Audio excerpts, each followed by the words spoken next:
Ave María Purísima.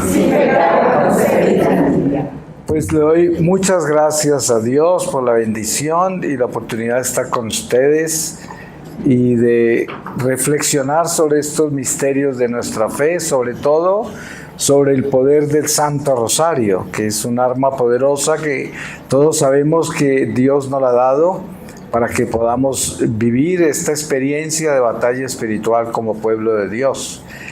Antes de comenzar, le voy a pedir la palabra al Espíritu Santo para que nos inspire.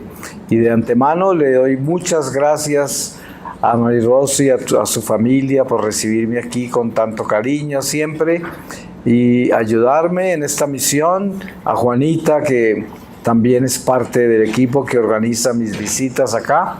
Y me alegra mucho estar en Querétaro de nuevo.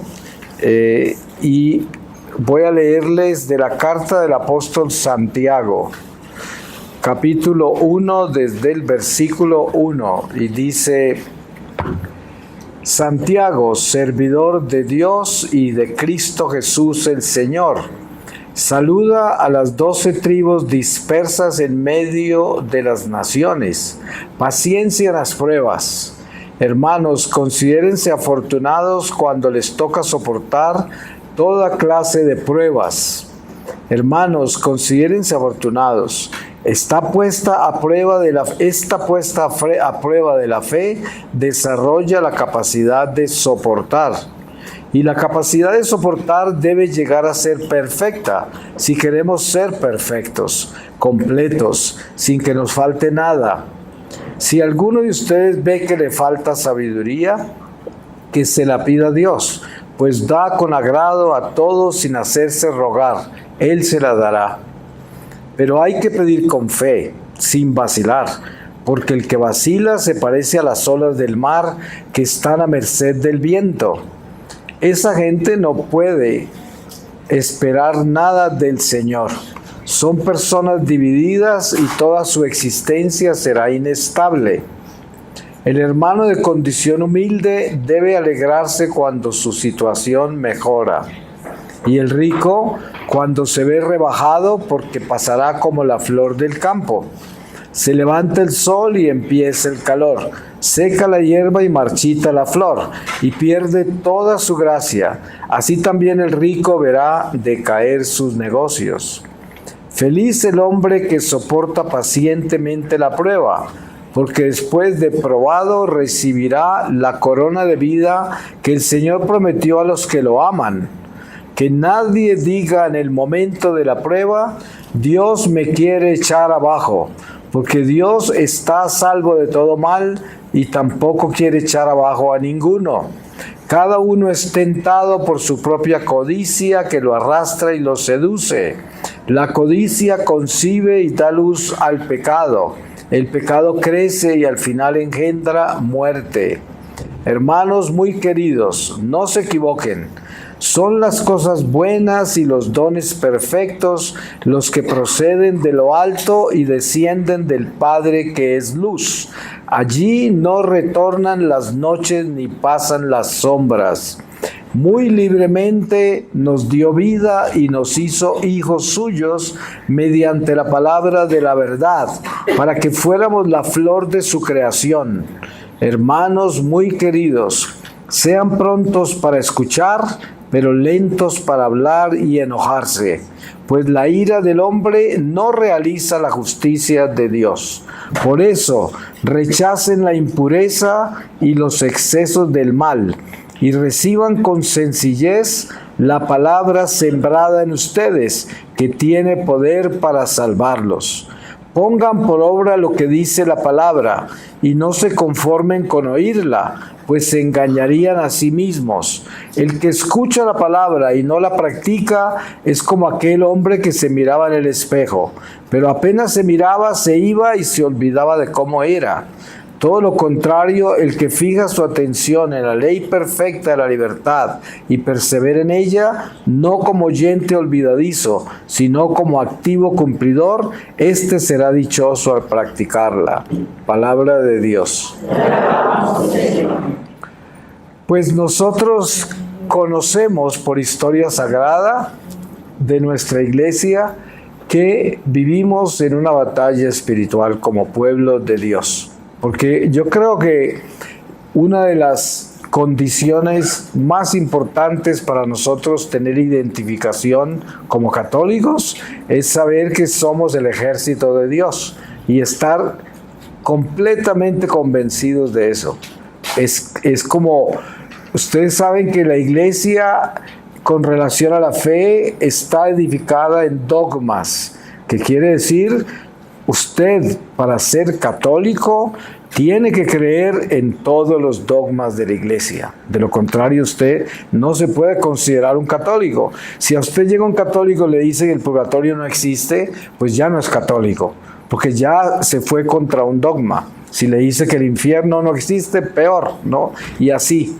Pero una cosa sabemos nosotros, y es que hemos sido escogidos, separados, predestinados. ¿Se pueden imaginar ustedes lo grande que es eso? Si solo eso lo entendemos, quedamos libres, porque nos damos cuenta que no somos un accidente, que no somos alguien que apareció por ahí de quién sabe qué situación. Es que Dios, antes de nacernos, nos conocía y ya nos escogió para ser miembros de su iglesia. Pensemos solo en eso. Eso es demasiado grande, porque si realmente asumimos esa verdad, se termina nuestra soledad. Porque por naturaleza mortal, por nuestra mortalidad, nosotros tenemos una soledad interior. Es como un vacío. Ese vacío es la muerte que llevamos. Ustedes saben que llega un momento en que un niño comienza a preguntar de todo, ¿sí? ¿Y por qué? ¿Y por qué? ¿Y por qué? Pero lo que nunca pregunta es, ¿por qué nací para morirme? Pero lo sabe. ¿Y por qué no lo pregunta? Porque le da miedo, porque se aterra, porque es un misterio, porque es incomprensible, porque ni siquiera ese niño tan curioso le interesa que le contesten eso. Le interesa que le contestan todo, pero menos eso. Y ese es un secreto que todos llevamos, la sentencia a muerte que llevamos. Es como una lápida que cargamos en la espalda. Cada uno de nosotros tiene nuestro nombre, pero no tiene la fecha, ¿sí? Que es lo que más duele.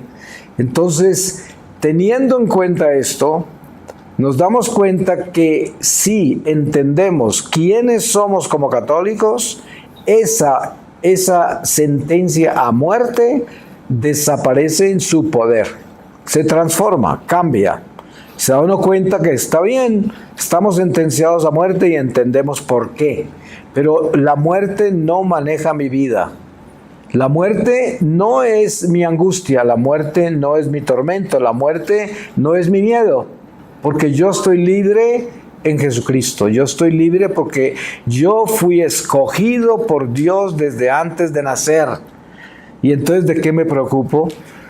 Por eso Santa Teresa de Ávila tiene esa ejaculatoria: nada te turbe, nada te espante, la paciencia todo lo alcanza, quien a Dios tiene nada le falta, solo Dios basta. Y nosotros, entendiendo esto, nos damos cuenta que no puede ser posible que un católico que entiende quién es y se da cuenta de dónde viene y para dónde va, ¿cómo puede tener angustia existencial? No la puede tener. No importa las pruebas que pasen en esta vida, muchas nos harán llorar. Ustedes ven a la Virgen María llorando por el Calvario y llorando en muchas oportunidades, pero sin perder la fe, sin perder la paz, sin perder el gozo de Dios. Eso es otra cosa, porque tendremos que sudar nuestras tristezas, tendremos que sudar todo lo de este mundo, pero una cosa que no perderemos si tenemos la conciencia de quiénes somos es la paz interior, la esperanza. Y vale recordar que este año es el año de la esperanza de los peregrinos, porque es un año jubilar. Y precisamente la misión más importante que tenemos nosotros como católicos en el mundo es sembrar la esperanza, llevar las buenas nuevas. ¿Y cómo se llevan las buenas nuevas? Con nuestro testimonio. Es de la única forma, porque el mundo es un mundo atribulado, y lleno de seducciones, y la gente está emocionalmente enterada de sus éxitos o sus fracasos y reacciona de acuerdo a eso. Está feliz si tiene éxito, está destrozada si fracasa. Y eso es más o menos el espíritu del mundo. La gente vive en eso. Están todos eufóricos cuando las cosas saben bien, cuando van bien, y están todos amargados cuando van mal.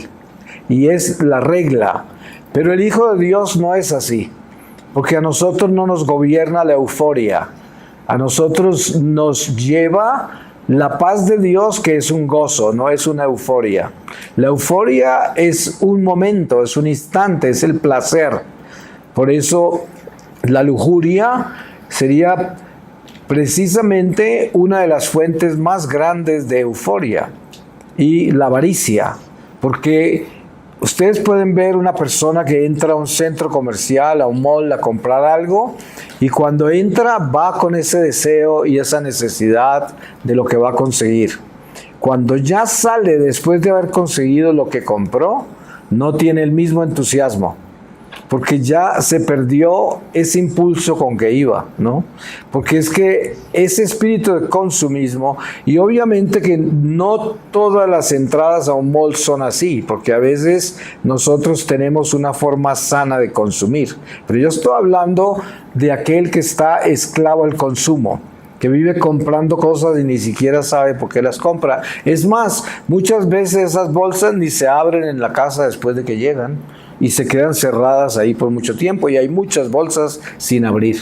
Y esto es lo que pasa con el consumismo. Entonces, un espíritu que produce emociones, pero el pueblo de Dios no es esclavo de esas emociones, porque nosotros llevamos en nosotros el Espíritu Santo, que es una fuerza permanente, constante, perseverante, que mantiene la presencia de un gozo que no se altera, porque no es una euforia, no es una emoción, es una fuerza que viene del cielo, es Dios mismo, el Espíritu Santo. Por eso uno se da cuenta quién sinceramente está viviendo su fe en el Espíritu. ¿Por qué? Porque es un espíritu alegre. Por eso, sin importar las vicisitudes, las pruebas, como decía el apóstol Santiago en esta lectura que oímos hace un momento, las pruebas no nos doblan si nosotros tenemos esa gracia del gozo de Dios en nuestro corazón. Mire, hay dos tipos de funerales, por ejemplo, con relación al Hijo de Dios y al que no está en la fe. Uno, una madre enterrando un hijo y está al lado de su ataúd y está triste, un dolor muy grande, pero tiene una integridad, una fuerza y una fe que tiene el conocimiento profundo que así tiene que ser porque Dios así lo quiso. Y tiene eso. Es como la Virgen a los pies de la cruz. Está destrozada, está triste, pero ¿qué tiene en su corazón? Así tenía que ser, porque es la voluntad de Dios. Y duele profundamente, pero como así tiene que ser, no me destruye, sino que me edifica en la obediencia, en la voluntad de Dios, a pesar de mi tristeza, a pesar de mi dolor. Porque soy de carne y hueso y sangre, y todo me duele. Por eso vemos a Jesús llorando al frente de la tumba de Lázaro y sabía que lo iba a resucitar. Sin embargo, lloró su muerte junto con los otros, sus amigos que estaban llorando la muerte de Lázaro. ¿Por qué? Porque él estaba en la sangre y en la carne. Y esta sangre y esta carne tiene sentimientos y tiene ese tipo de emociones.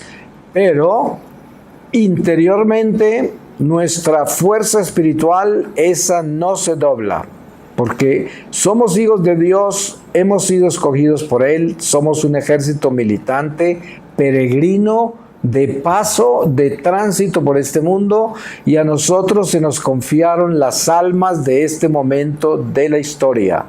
Nosotros somos responsables de las almas de hoy, las que están en el mundo entero hoy, nos pertenecen a nosotros, porque nosotros somos los guardianes de esas almas.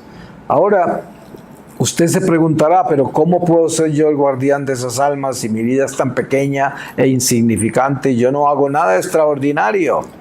Pero es que tenemos que partir de la misión más importante que tenemos nosotros como católicos, como ejército de Dios.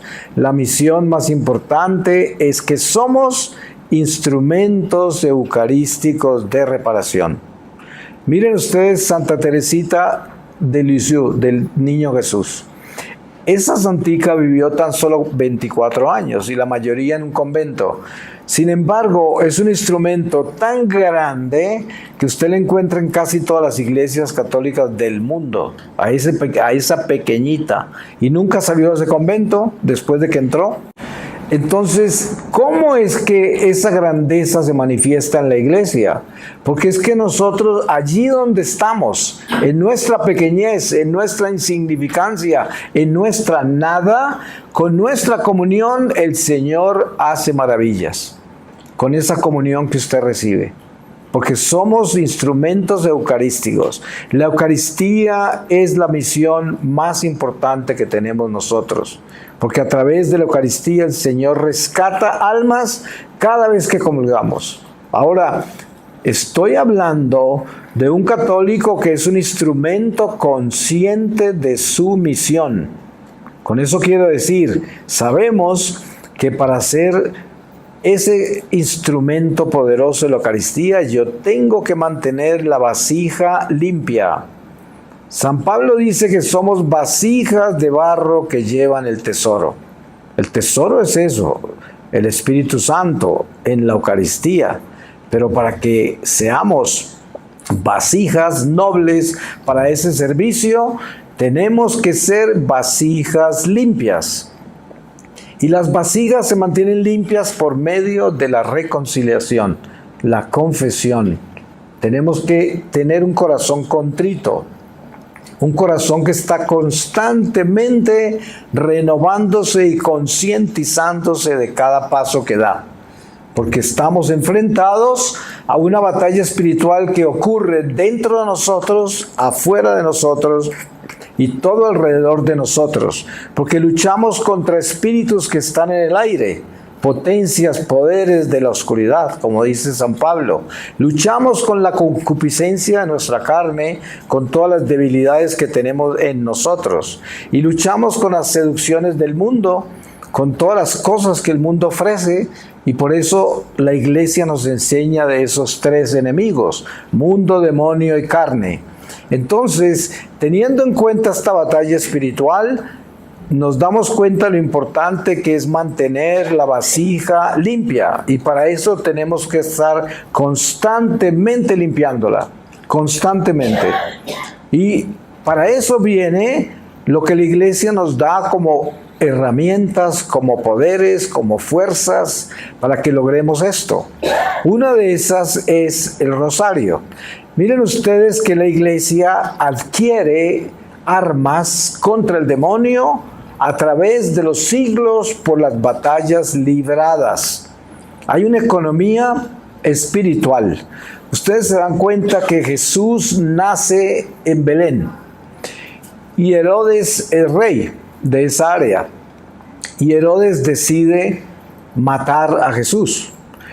Y entonces Jesús, siendo Dios, se escapa a Egipto hasta que Herodes muere. Ustedes se pueden imaginar esto, lo extraño que es. Jesús es Dios. Si Herodes lo quiere matar, ¿qué es por sentido común humano, qué es lo más obvio?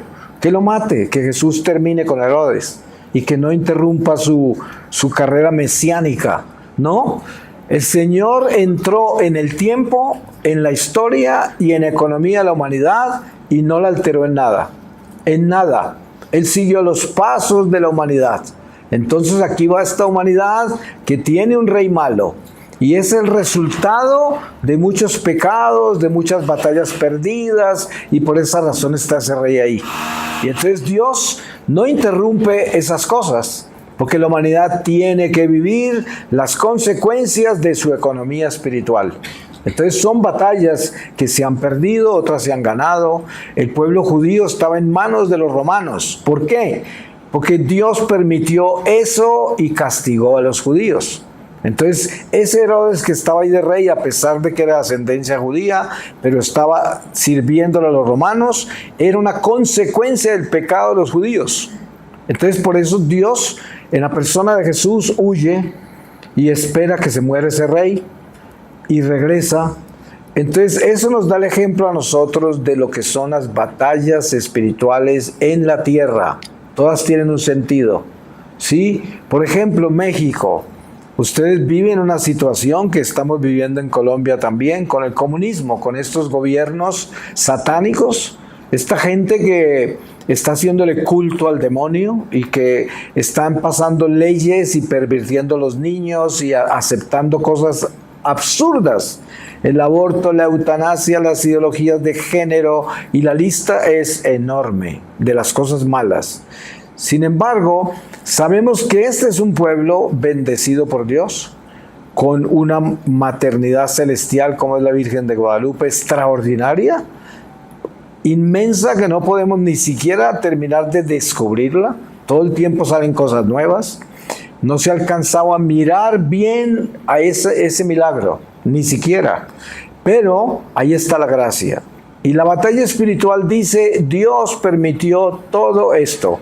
Por un lado, para purificar a su pueblo y santificarlo, porque así es como hace Dios con nosotros. Nos purifica con la prueba, como decía el apóstol Santiago. A través de la prueba es como crecemos.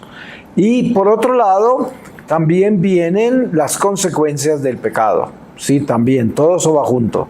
Entonces, vivimos en un mundo cambiante, un mundo que es inestable, desestabilizador, pero es un mundo transitorio.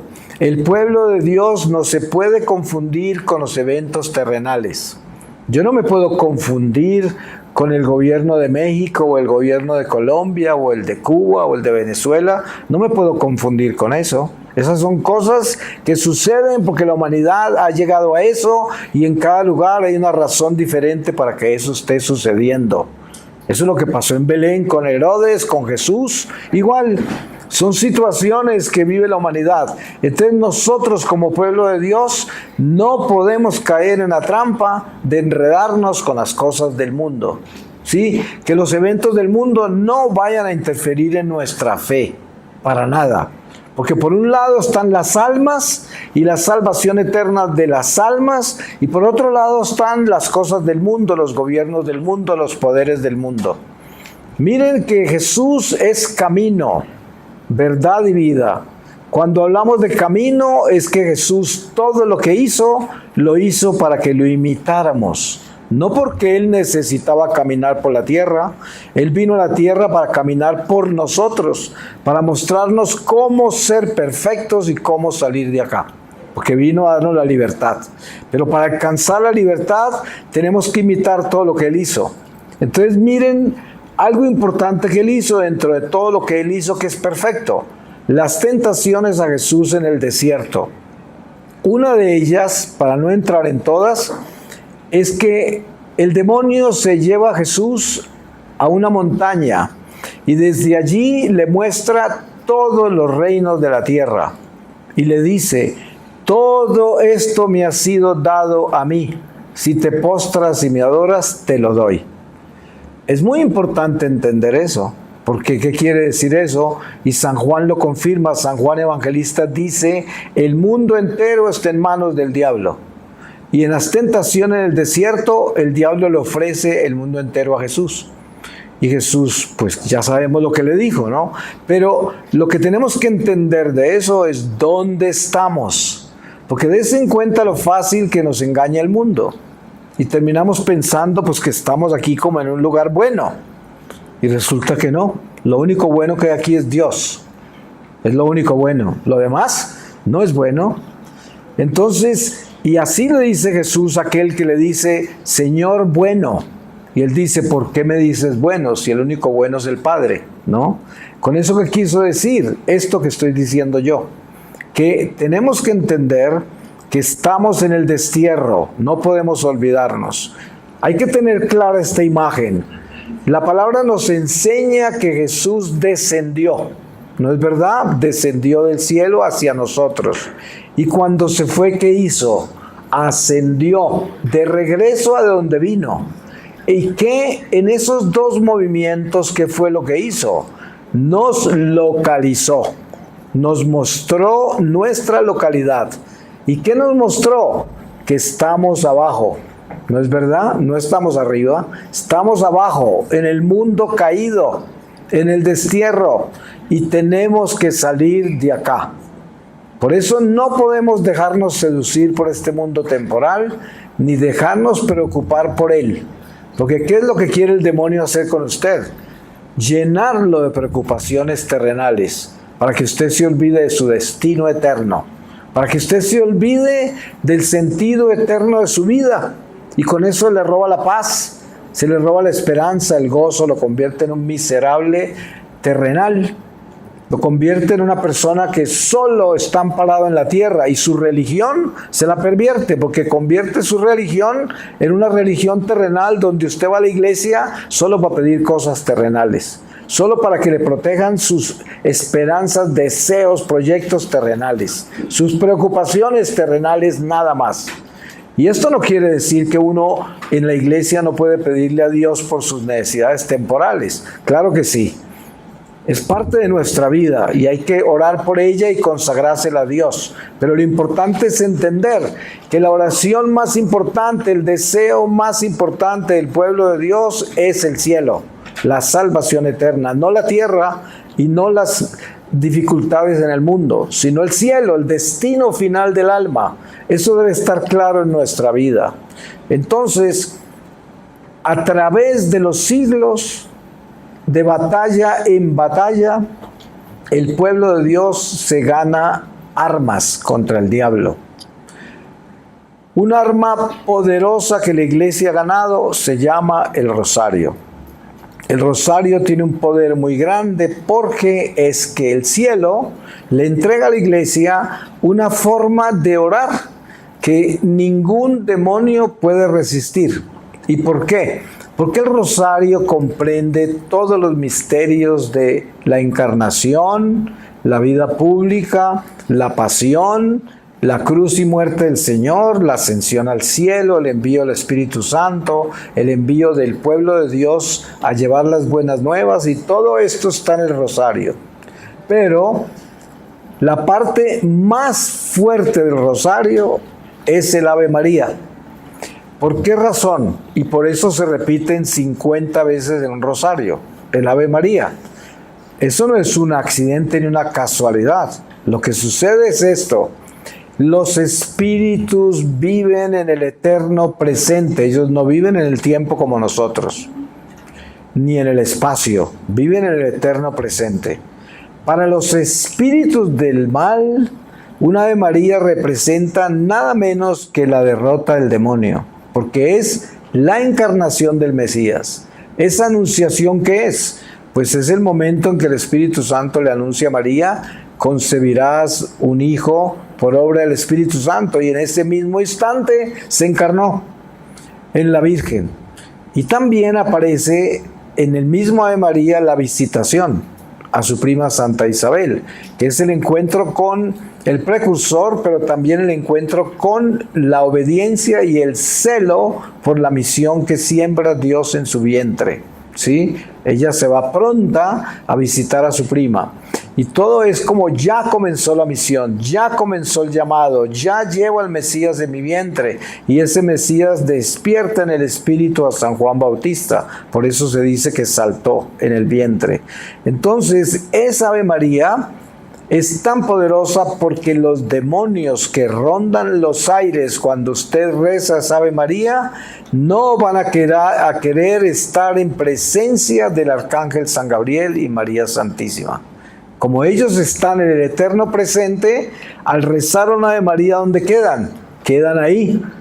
Porque en el eterno presente de Dios, la anunciación está siempre presente. Siempre está ahí. Entonces basta con invocarla y todo lo que está alrededor donde se invoca queda en la presencia de San Gabriel y de la Virgen María, ¿no? Entonces, ahí viene el entendimiento del poder que tiene el rosario, porque entonces no solamente lo hacemos una vez, sino 50. Y hay personas que rezan más rosarios, por eso la Virgen en un momento dado pide que recemos mucho, pero siempre pide que hagamos el rosario todos los días. ¿Y por qué? Por esto, todos los días vivimos una batalla espiritual por nuestra alma, entre el bien y el mal.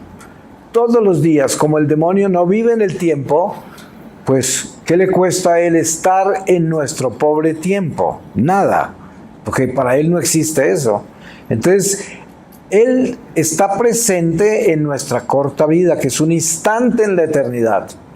Y entonces todos los días hay una batalla entre el ángel de Dios, nuestro ángel guardián, y el demonio que está persiguiéndonos. Y es buscando ese disminuir nuestra humanidad y nuestra fe cada día para que perdamos luz. Porque nosotros, por la luz, somos una pesadilla para los demonios que viven en las tinieblas. Porque estamos en el mundo caído. Y este mundo es un mundo de tinieblas. Y por lo tanto, cuando tenemos luz, pues no nos quieren, no nos soportan y nos quieren apagar, porque les dañamos todo, porque entonces les quitamos fuerza porque estamos encendidos y ellos no pueden ver, tienen que retirarse y les hacemos daño en este territorio, porque es el territorio de ellos. Este es el destierro, este es el territorio del demonio. Por eso, cuando estamos iluminados, eso no lo soportan. ¿Y qué es lo que quieren hacer ellos? Quieren apagarlo, quieren apagarlo, quieren apagarlo de todas las formas que puedan. Y el ángel protegiéndonos. Y por eso la Virgen dice, oren. Y oren el rosario todos los días. Por esto, les voy a dar un ejemplo de algo que la Virgen me enseñó.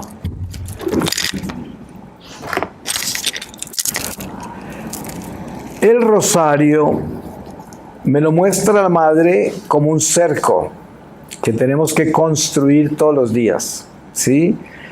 La Iglesia nos enseña, mucha gente lo reza un poco diferente, pero la enseñanza de la Iglesia comienza con el credo, luego las intenciones del Santo Padre, que son el Padre Nuestro, las 3 Ave Marías y el Gloria. Sí, así comienza. Es la entrada a la Iglesia. Luego de eso comienzan los misterios. Entonces, cada misterio es una columna de este cerco que vamos a hacer para proteger nuestra vida hoy. Cada Ave María es un palito del cerco. Por eso, según lo que ella me enseñó, cuando yo estoy rezando el rosario y no estoy concentrado en un Ave María, la vuelvo a hacer. A veces uno está rezando el rosario y mira para atrás y dice, sería que yo, como que no se acuerda uno si lo rezó bien. Entonces, eso quiere decir que no lo rezó bien. Tiene que devolverse para que cada palito quede construido. Porque el rosario tiene que ser espiritual. No puede ser una recitación nada más. Porque si no tiene espíritu, esto no tiene alas. Esto no tiene fuerza contra el diablo, si no tiene espíritu. Y ninguna oración que no tenga espíritu vuela. No puede tener fuerza, no asusta al diablo. Para nada. Yo siempre doy un ejemplo de un retiro que estaba dando en Sudamérica y al final del retiro el sacerdote me pidió que orara por la gente. Yo nunca hago eso, pero en obediencia a él me puse a orar por las personas que estaban en una fila y venían hacia mí. Habían muchas en ese salón. Y entre la fila que venía hacia mí noté que venía una mujer actuando extraño. Y cuando estuvo al frente mío se manifestó. Era una mujer posesa y el demonio me maldijo y de todo lo que él dice. Y entonces habían 4 sacerdotes confesando y corrieron a tomar esta mujer y venían con sus estolas puestas, se la llevaron para un lado y el demonio gritaba. Y la gente intuitivamente comenzó a rezar el rosario. Toda esa gente que estaba ahí, eran muchos. Y el diablo se reía, decía, eso no me hace nada, ese rosario no tiene fuerza, y humillaba a la gente, ¿no? Gritando. Pues el rosario, a medida que empezaron a rezarlo y que la gente tenía más miedo, porque esas voces eran de ultratumba, eran voces del demonio. Entonces la gente estaba aterrada y había mucha gente ahí que nunca había tenido una experiencia de un demonio. Jamás habían oído a un demonio hablar, nunca habían visto un poseso, por lo tanto estaban aterrados. Y a medida que rezaban, se volvió el rosario real, espiritual. Se intensificó tanto que ya el demonio comenzó a gritar: no más, cállense. Ya lo estaba quemando, ya no resistía. Y le decía a los sacerdotes: ya me voy, yo me voy. Y claro que los engañó, porque él no se fue, porque esta mujer, luego supimos que tardó como 3 años en que la liberaran, porque era un alma víctima. El papá la había consagrado en el vientre a Satanás y tenía como 27 años, había sido prostituta, drogadicta, el diablo la tenía acabada, pero la lograron liberar y hoy es una persona muy buena y libre. Pero des en cuenta lo que sucedió, que al principio ese rosario estaba muerto y no le hacía nada al diablo, pero el diablo mismo contribuyó para que esa gente aprendiera a rezar. El mismo demonio se traicionó él solo, ¿no? Y se estaba quemando con el propio rosario a que denunció de que no tenía fuerza y al final no lo resistía. Pero esto es lo que debemos entender, que este cerco del rosario hay que construirlo muy bien construido todos los días. Y entonces al terminarlo de construir, todas nuestras intenciones quedan adentro del cerco. Y ese día queda protegido.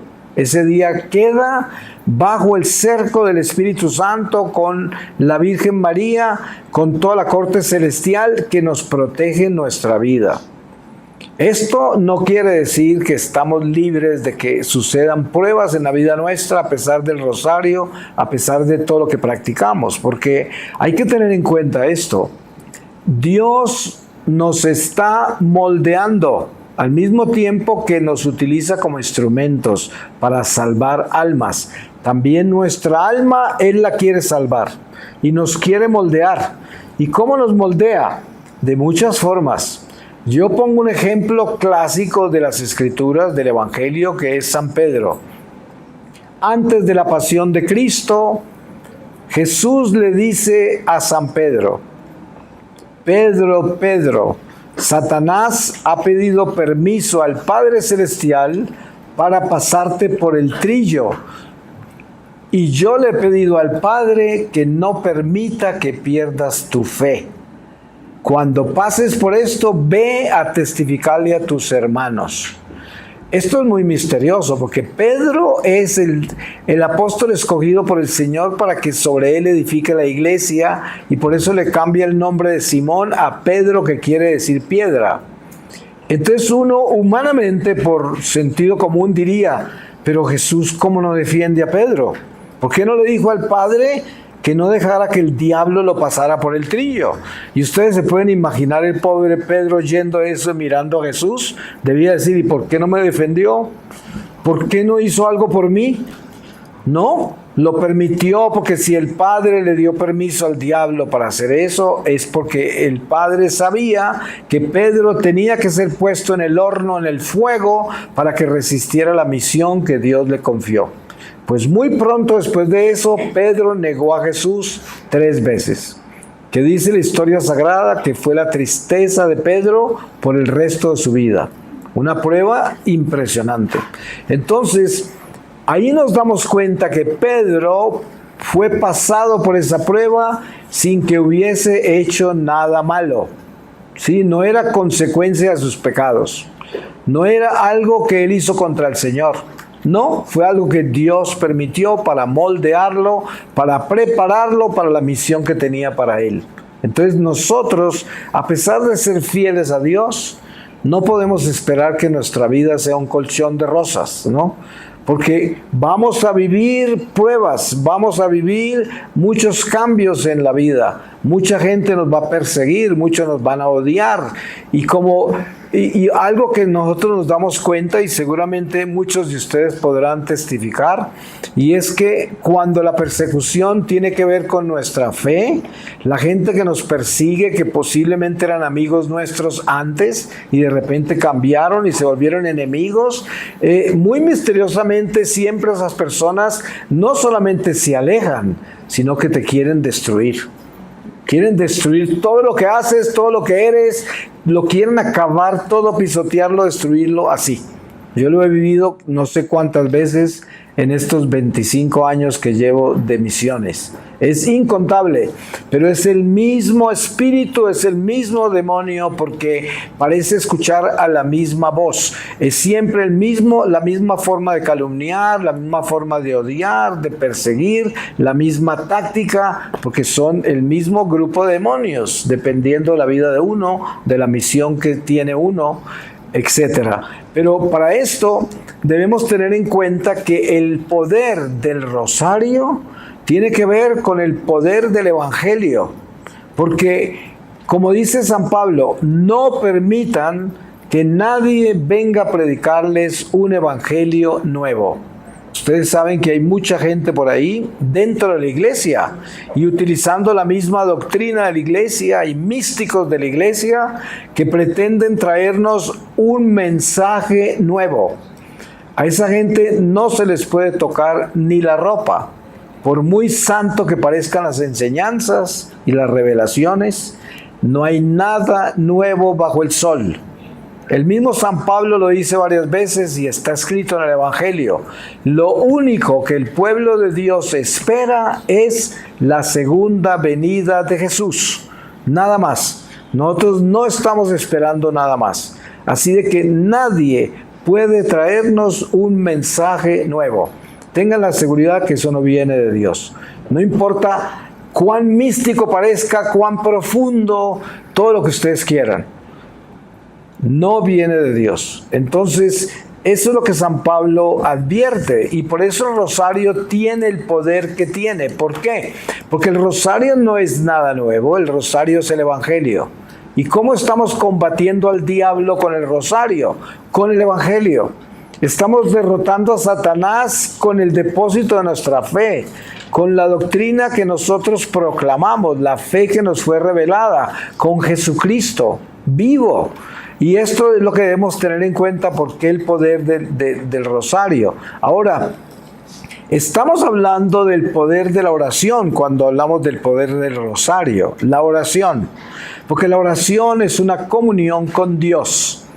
Algo que debemos tener claro es que cuando yo oro, yo estoy hablando con Dios, porque ¿con quién más si las oraciones son para Él?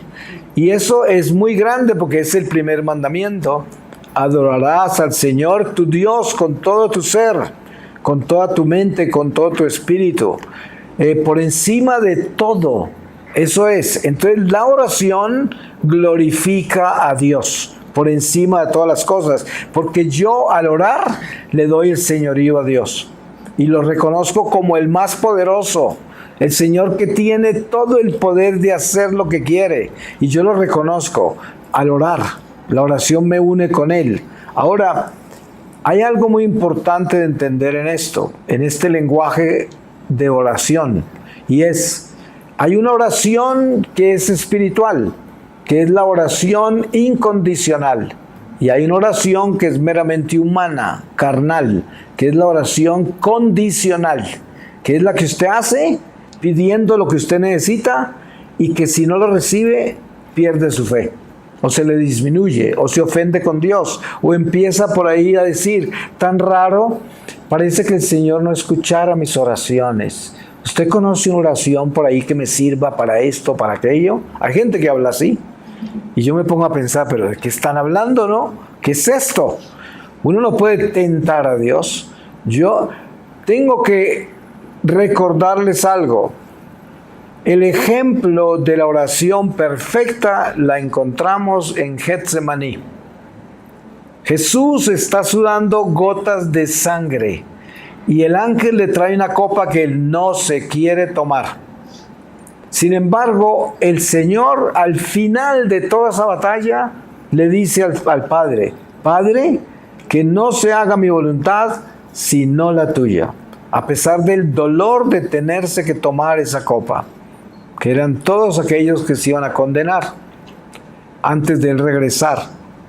Entonces, esa es la oración incondicional.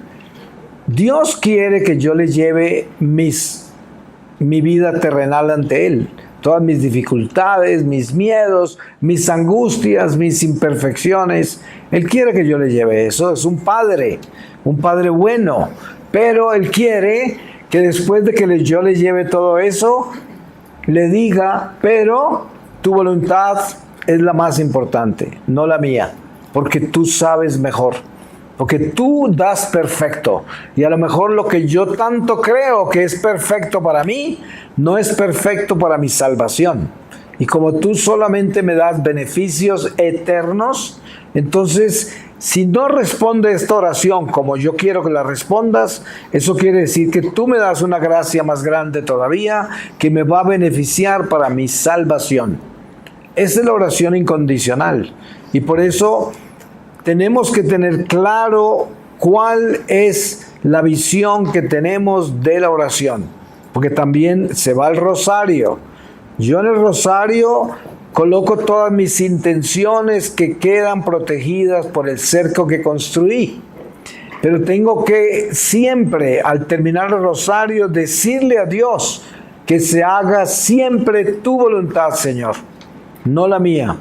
Y en todo debemos hablar así.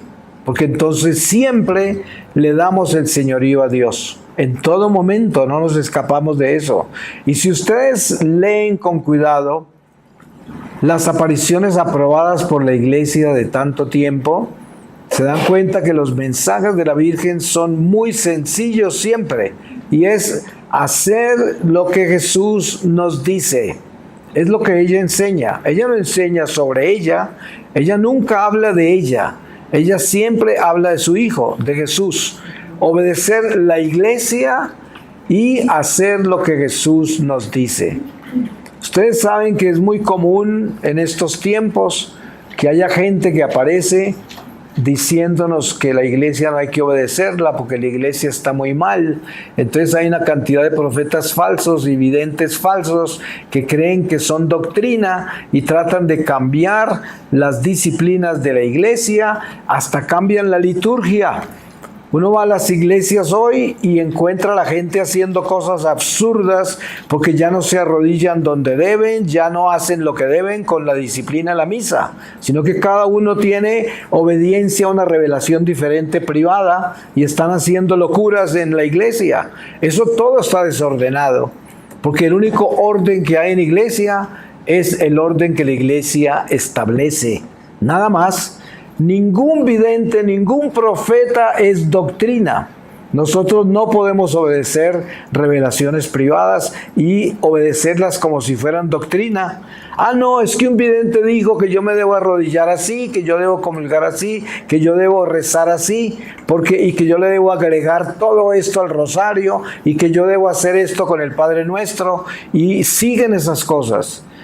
Y eso es exactamente el demonio. No es que el demonio es el que hace eso, porque si usted lee, por ejemplo, el diario Santa Faustina, que seguro muchos de ustedes han leído, se van a dar cuenta de algo.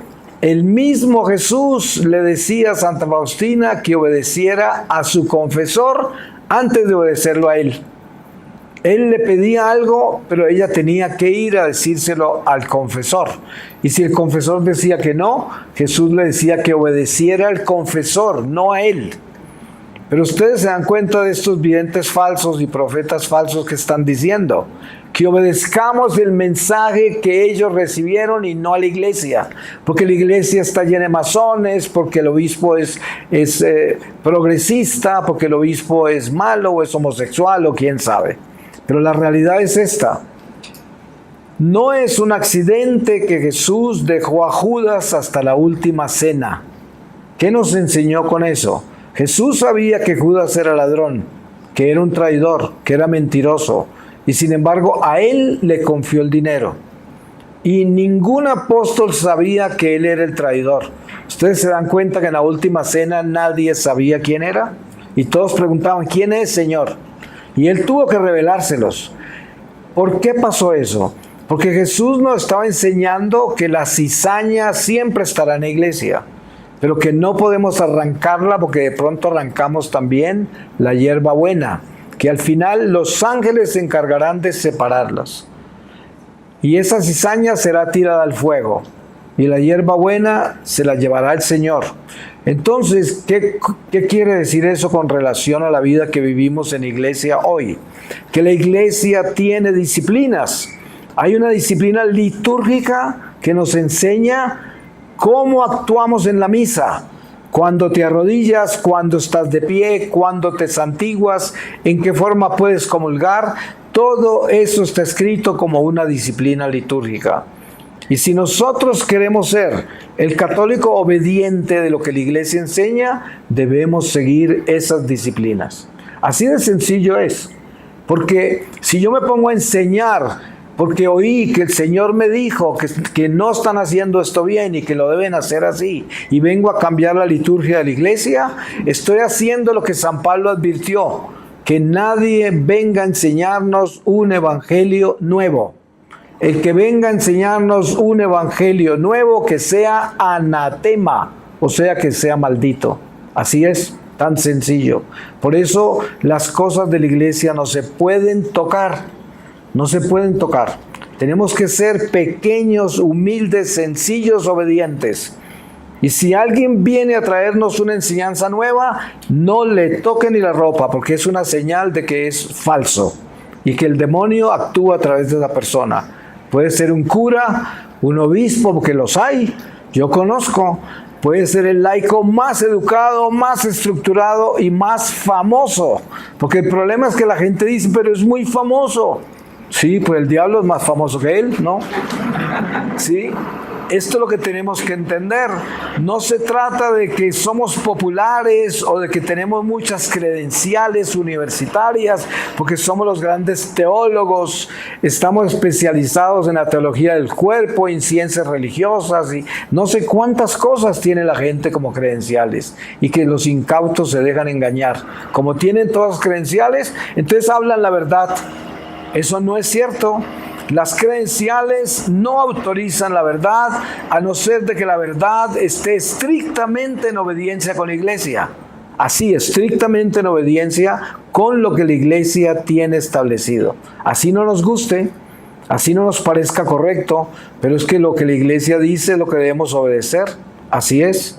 Entonces, el rosario, el Señor nos lo dio en la forma más sencilla. Desen cuenta que este rosario está diseñado perfectamente como el credo, el Padre Nuestro, las tres Ave Marías y el Gloria. Antes de empezar los misterios, se empieza cada misterio sencillamente invocando el misterio y se reza con esa sencillez. Ahora, obviamente que no es prohibido que en cada misterio le metan 50,000 cosas. Yo a veces cuando estoy en África, que es donde más religiosidad hay, en algunas partes de Filipinas también, un rosario puede durar 2 horas. Porque en cada misterio aparecen con que la Virgen, que es esto, que es aquello, que es lo otro, que no sé cuántas, y luego aparece un santo, y luego aparece otro, y luego aparece otro, y otro, y otro, y otro, y eso en un misterio, en cada misterio. Y esos rosarios son eternos, ¿no? Y bueno, pues esa es la religiosidad del pueblo, y hay gente que tiene que rezar así, como para sentirse que rezaron, ¿no?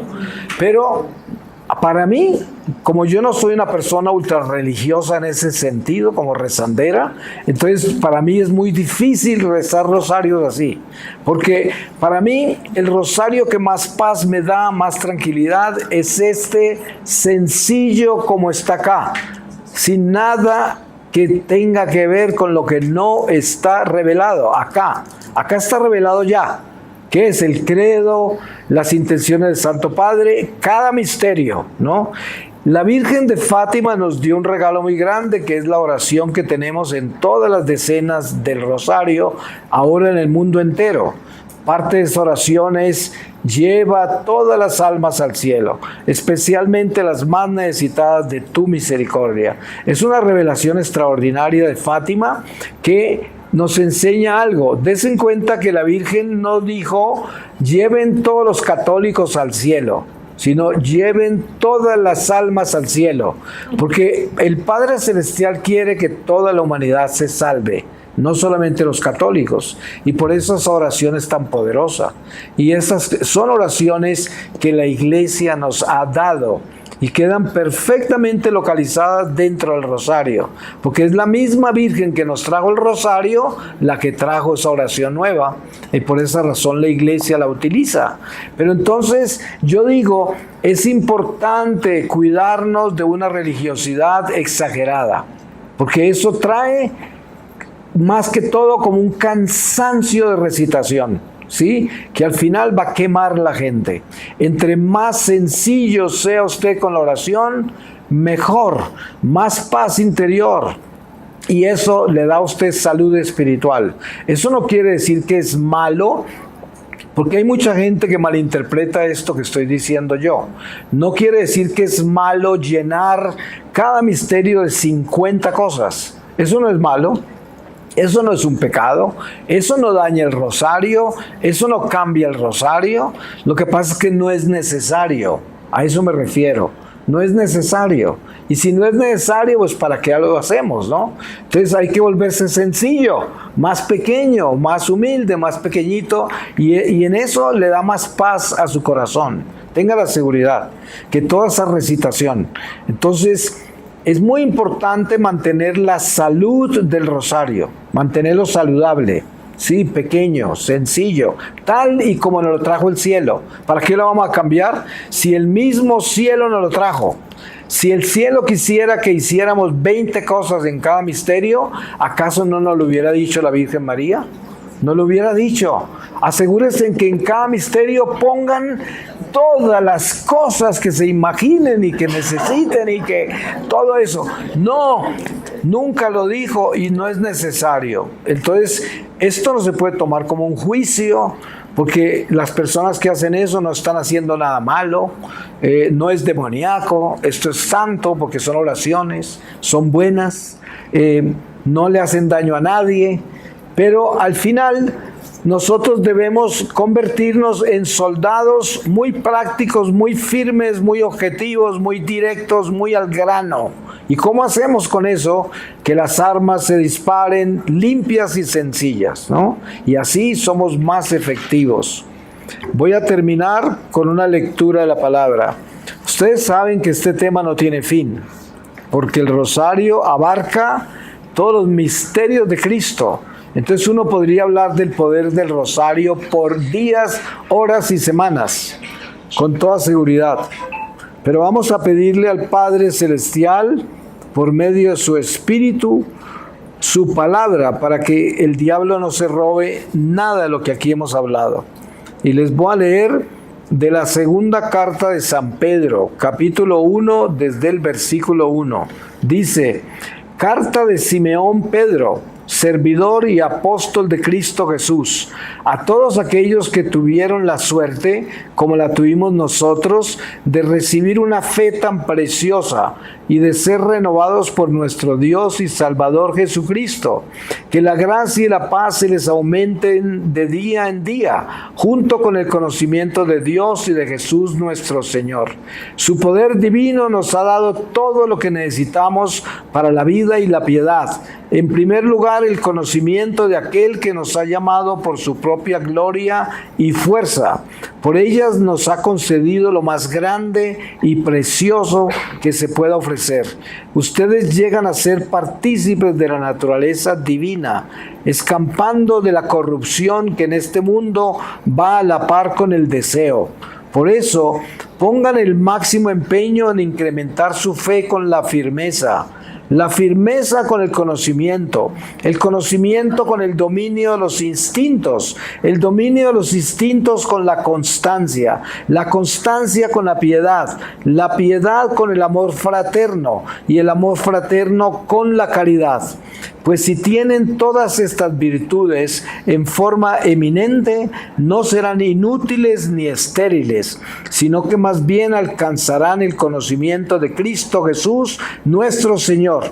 En cambio, quien no tiene todo esto es ciego y corto de vista, y se ha olvidado de que fue purificado de sus pecados pasados. Por lo tanto, hermanos, esfuércense por confirmar el llamado de Dios que los ha elegido. Si obran así, no decaerán. Palabra de Dios. Pues le damos gracias a Dios y lo bendecimos porque Él es santo y misericordioso. Y sobre todo al Espíritu Santo, que es tan puntual y siempre viene a decirnos lo que tenemos que oír.